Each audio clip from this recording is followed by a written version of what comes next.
What's up, guys? It's Dante Walton. Today we're going to check out the Cyberpunk 2077 Night Citywire live stream. I'm a little late on it, but trust me, I didn't see anything, so I'm excited to see more gameplay, maybe a little bit of story. I definitely want to hear more about the music, because I remember the Game Awards, they had that little presentation that showed like Grimes, Run the Jewels, A$AP Rocky, among others. We're going to do the music, so to me personally, like, the music's a big part of my enjoyment for open world games. This might be a little bit of a stretch, but I kind of hope that there's an option for third-person perspective, because that's just my personal preference. But even if it's only first-person, I feel like this is going to be a game that I'll really enjoy. I'm really excited. No time to waste. Let's just jump right in.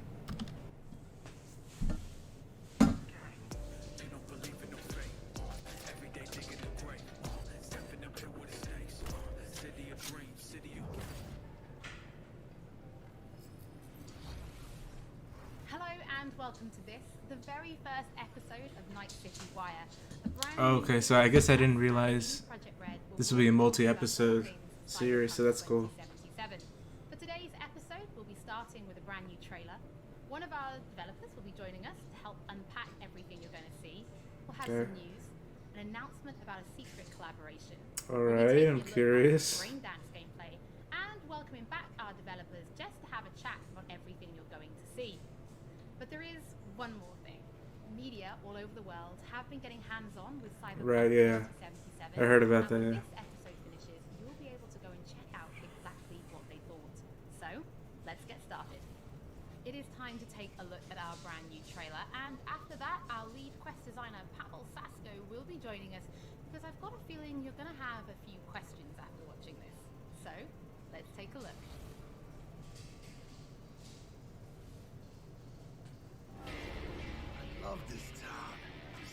Alright, so it says in the bottom left corner, in-game footage.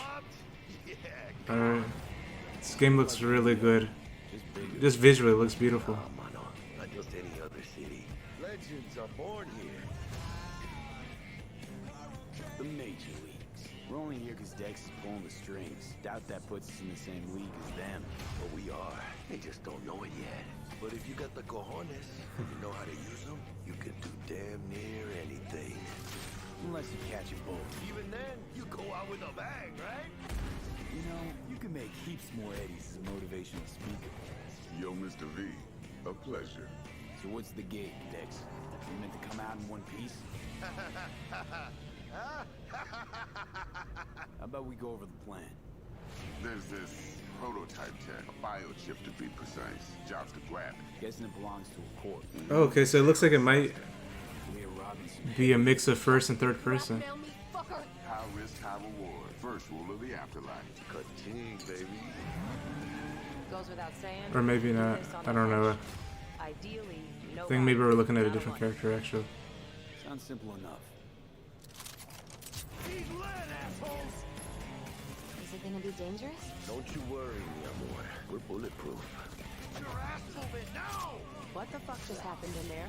Can't stop Whoa. digging Night City. Fucking Major Leagues. Happy now, Jackie? Yep, I fucking high! Time to bail! Oh my god, we're so fucked. Okay, that looks awesome. Yeah, I think it was just first person. Yeah. Damn risky, V. And you. Who are you? Hey, Keanu. Fuck.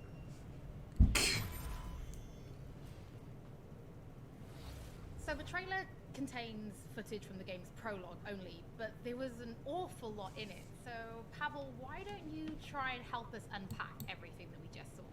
Oh yeah, I mean, absolutely, I can try. So, what you have just seen is only the prologue of the game. So that awesome stuff is only happening in the first few quests. Okay, so, What wow. the trailer shows you is really That's only the very beginning of the game. Night City, you know, this gigantic city built of 6 completely unique districts, surrounded by the 7th one that they call the Badlands. As a player, you are meeting Jackie. Jackie's your friend. Now, they together are trying to reach out for something that is very precious. They're trying to reach out for this chip of immortality, this gateway to eternal life.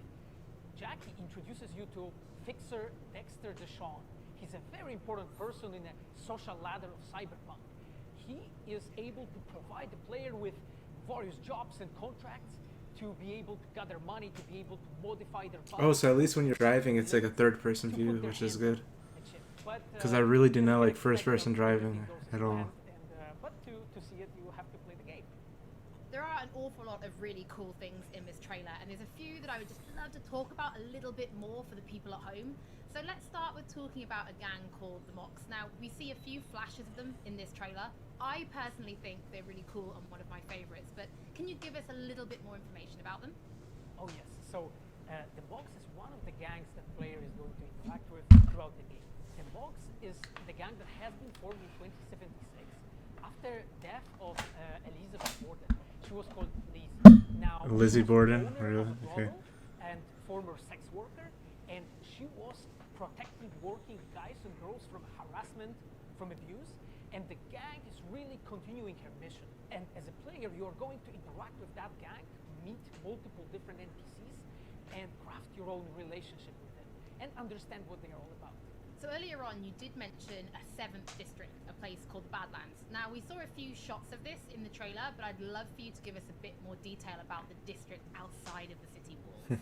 Okay, so the Badlands is this like dead, dried out space going around the whole Night City. And as a player, you'll be able to traverse that space in your car or motorcycle. This is a space that is inhabited by the nomads. Nomads are living in the different families, and they are traveling across the Yeah, space so you can because switch. At least in the car, you can switch cars between and first and third, motorcycles. which And is really as a good. player, you'll be able to traverse and access different type of open world content that has been prepared specifically for you to get that This awesome looks- feel of the Badlands as an arena. That's a good like contrast between like the very neon city Metal creature. and the kind of Didn't like look post-apocalyptic this was Mad from Mad Max-esque This looked like something else. Badlands. So, please tell the people at home, who is this giant metal monster? Okay, so that big dude, that was Adam Smasher. Adam Smasher, nice. Pen and paper in Cyberpunk 2020 by our senpai Mike Smith. Adam Smasher is a fully converted cyborg. He was always a loyalist of Arasaka. And time has changed, and in 2077 he had to find his own space in Night City. But to find out, you have to play the game. In this trailer, we do see some flashes of a Ripper doc called Victor Vector. I think if people have watched our previous gameplays, they might remember him. But I'd really like for you to give the people at home some more information about what Ripper docs are and how they'll be interacting with them when they play Cyberpunk. So, Reaper dogs in our game, they are surgeons. They are like a specific type of a job in the social ladder of Cyberpunk. They are accustomed and specialized in replacing limbs to the metal ones. They can basically update your body, enhance your body, change you into this walking war machine.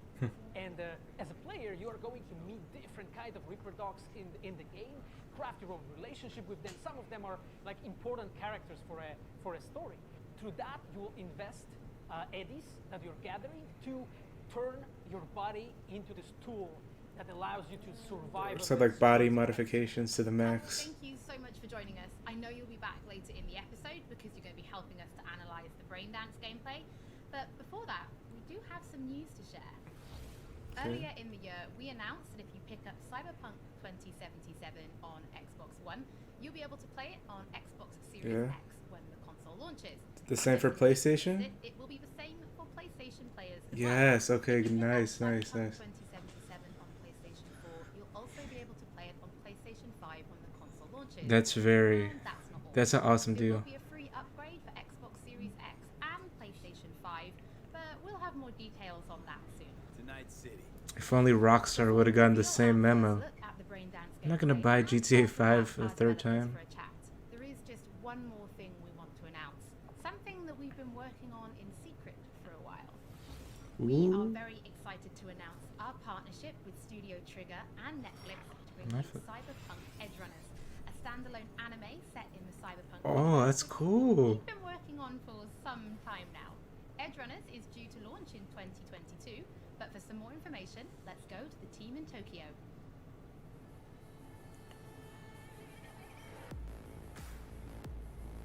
Hi, my name is Saya Elder. I am the Japan-based producer for Cyberpunk Edgerunners. What I do basically on this project is that I am a fixer, to put it in the words of the Cyberpunk universe. We are a game company. We are a bunch of nerds, and wherever there are nerds, there's going to be anime fans. So it was always a dream for us to make anime. When we began this project, we were certain that we didn't want to make a recreation of the game. Cyberpunk Edge Runners is a standalone story set in the same universe. The stage is still Night City. That's a smart way to do it. Totally new. New characters, new story.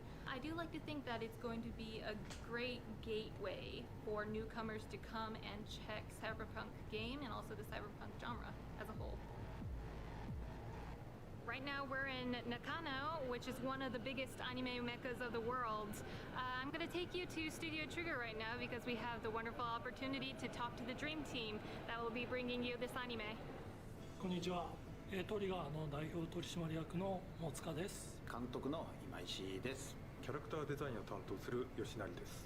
ゲームのサイバーパンクのファンの方、今回初めて触れる方両方に満足していただけるようにアニメを作るつもりです。よろしくお願いします。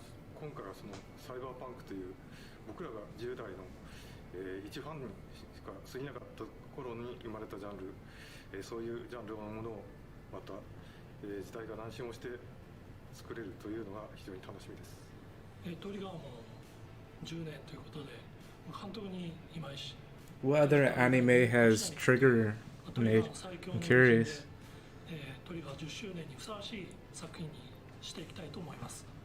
お楽しみに。I'm looking forward to that. That sounds like a really good idea. Like, you don't need to know the game to enjoy the anime. You probably don't need to know the anime to play the game. You'll experience when you play Cyberpunk 2077. Braindance is essentially a recording of somebody else's experience. It allows you to relive the sense of sight, smell, touch, and even hearing, all thanks to a special device. After the gameplay, I will be welcoming back Pavel Sasto. I will also be joined by Patrick Mills, our senior quest designer and all-round lore master, who will be helping to answer your questions and give you some explanation on how you'll be interacting with Braindance when you play Cyberpunk 2077. So, let's take a look. Plan simple. Do nothing odd. Don't get creative. You go in, snatch the cash, get out. And we sell the BD to those psycho freaks from the studio. Got it. And remember, everything on full blast. They'll spot us extra for a wicked adrenaline high. Okay, on you go.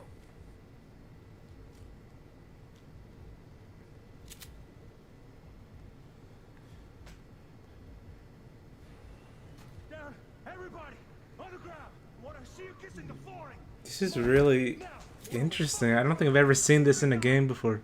Well, yeah, hey, now, before I blow your fucking head off. That Rubik's Cube is interesting. It's only 4 squares per side. Slow, deep breaths. Your cortisol and adrenaline spiked, but the soft activated your hormone blockers. Nothing happened. You're alive and well. That was too much. I feel the guy's pain, his stress, his hope.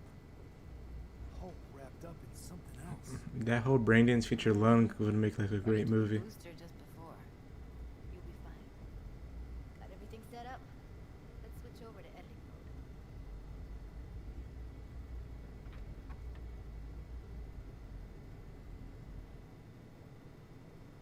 I'll sever the link to the BD roller's sensory array. You'll be able to look around freely.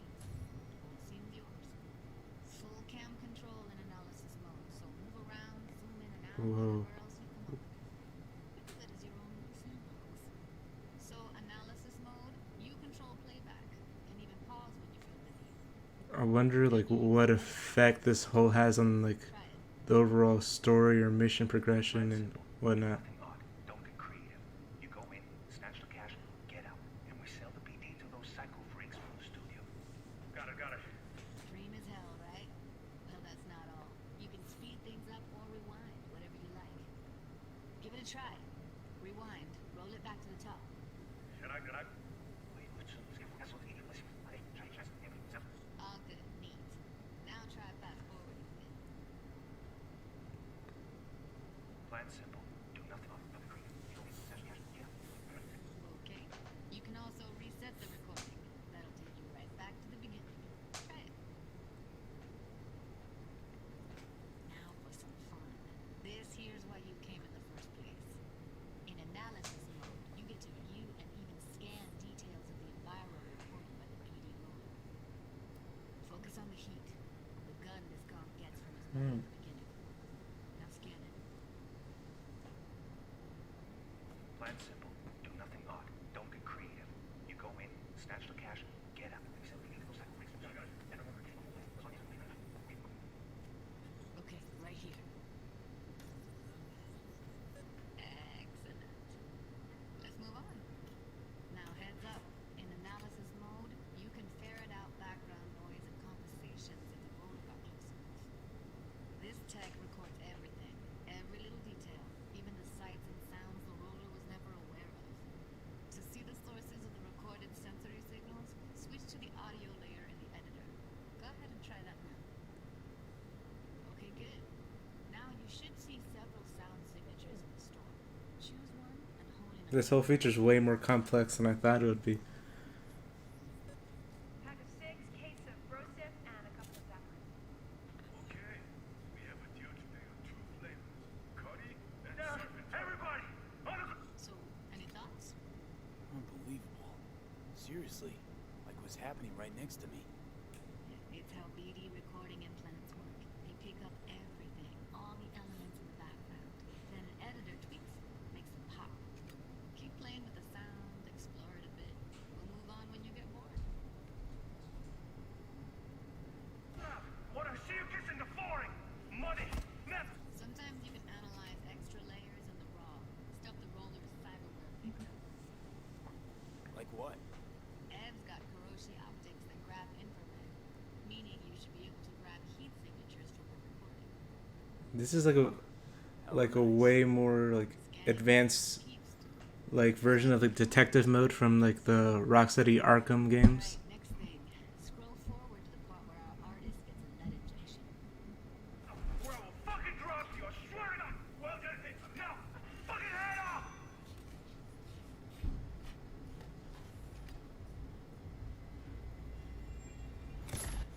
See that? They shot him and he never saw it coming. But you will. Here it comes. My favorite part of the game. See the blinking thing over the entrance? Surveillance cam. Must have caught our shooter. You'll see in a sec. Cam feeds to the screen behind the clerk. Roll back to where the screen's in the kid's field of vision. Then scan it.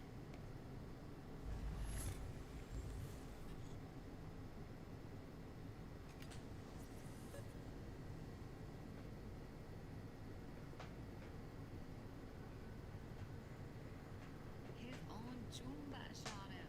Probably planned to all along. Must have got a nice slice of cred on the black market for a BD like this. BD freaks are ready to pay a preem for a real flatline. Anyway, if you've seen enough, you can exit.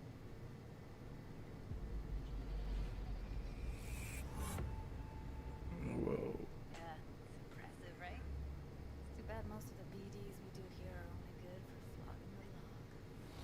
So Braindance is a pretty big part of the Cyberpunk universe. It's not just something used for adult films. There is an awful lot to it. And there's 2 sides I'd really like you guys to help me explore. First is the lore, so how this actually fits into the universe, and then there's the gameplay side, so how players will be interacting with it. Right, yeah. So Patrick, could you tell us more about the lore of Braindance? I would love to. So in the world of Cyberpunk 2077, Braindance was invented way back in the early 2000s at UC Santa Cruz. It was developed as a way of recording a person's experiences and then playing them back for someone else, so that they could relive them as though it was happening to them.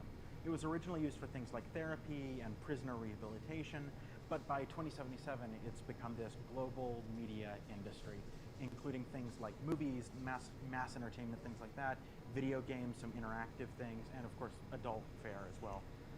Now, in our game, we deal a lot with black brain dances, or XBDs as we call them, and there are different types of those, but the one that you saw in the trailer just there was a flatliner. Now, that's where the person recording it actually dies during the recording. And it's popular with sort of an illicit kind of a thrill, but a mercenary can also use them for various things, and you'll see that in the game. And from the gameplay perspective, That's we have interesting. been working a lot throughout last years, trying to figure out the best way how to use the brain dance in the game as a mechanics. So what we have settled on is this brain dance editor mode. As a player, you will be able to run the brain dance in the editor mode and see different clues that have been registered on the peripheral of given actor. Now, as a player, you can slide on the timeline of the recording back and forth, trying to uncover different clues. And that clues are actually telling a story in the game. So, as a player, you will run different investigations that will lead you to different mysteries, and you will uncover. I like how this game is not just action-based, like shooting and driving and stuff. I like how it's like for more like investigative and stuff like that. It's not something where you're going to go in. Nice varied gameplay, which I like a lot. Like, I've seen this before. What we use brain dance for. Kind of reminds me a bit of like Watch Dogs, how it was like hacking, shooting, driving, stealth, all in one game. This feels like they leveled up from that. So I wonder how Watch Dogs 3 is going to be able to compete with Cyberpunk so we tried now. to talk about some of the aspects that we think the community will find really exciting, but you know, while you're both here, I'd love to know, what is it about Cyberpunk that you guys are really excited for? Patrick, why don't you start? So one of the things that I'm most excited about in this game is the characters and the way they interact with the world. We've got this really interesting world that stretches all the way back to the Cyberpunk 2020 source material and all of these events and all those things. But those don't mean anything unless they connect with characters. And so when we come up with a character, we start with their function. What is this person? What do they do in the story? But we don't stop there. We go back and we figure out, what was their childhood like? What was their upbringing like? What kind of obstacles did they face in this harsh reality? And did they overcome them? And how did they overcome them? Or did they not overcome them? And why? And you can see all of those things in their environment, in their dialogues, in sort of how they operate in the world.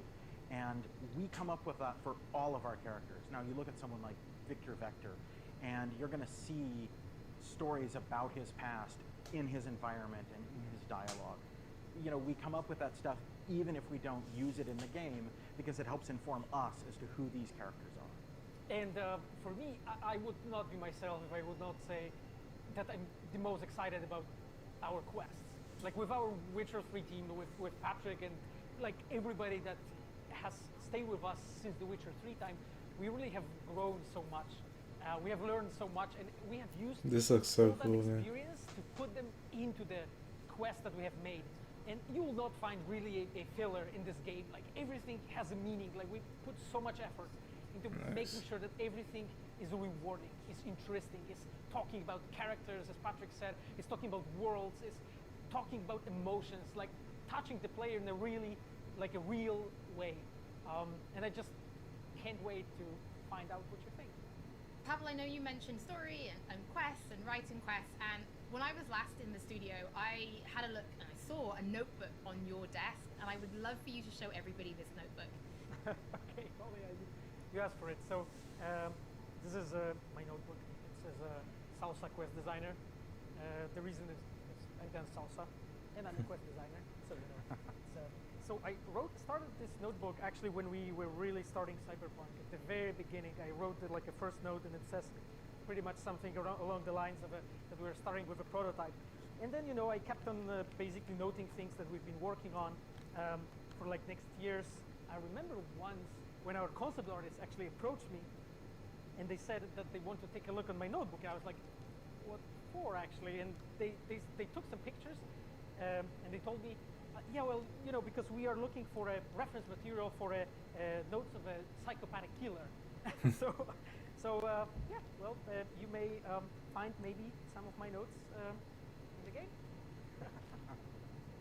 Pavel and Patrick, thank you so much for joining me. I'm pretty lucky because I have read some of the stories that you and the team have written for Braindance, and I'm pretty excited for people to discover them. I wonder how many Before we do different finish stories today's there are to episode, experience in there's Braindance. one more thing we'd like to talk about. My guess is probably a lot. Earlier in this episode, I mentioned that media have been getting hands-on with the opening of Cyberpunk 2077, and they should be posting their impressions right about now. And Right. if you missed anything from today's episode, don't worry, we'll be uploading everything to our channels very soon.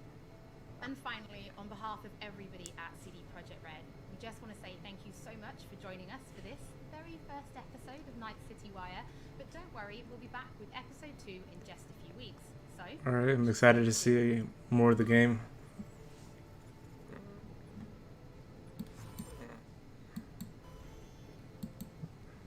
Alright, so it comes out November 19th. Yeah, it recently got delayed. But I'm honestly fine with that because this is a paraphrase, so bear with me. Shigeru Miyamoto says that a bad game will always be bad, but a delayed game can be good eventually. So yeah, like if they're not ready for it, rather than take their time to make the game as best as they can than rush it, you know what I mean? Or ship out an incomplete game and just wait for us to play more of it. I want like the full game that they have ready to go. Just yeah, as long as it's, I hope it's worth the wait. I'm honestly think it is. The gameplay looks cool. I'm excited to see more of it. It was more like a little tease. The Braindance feature looked really, really interesting.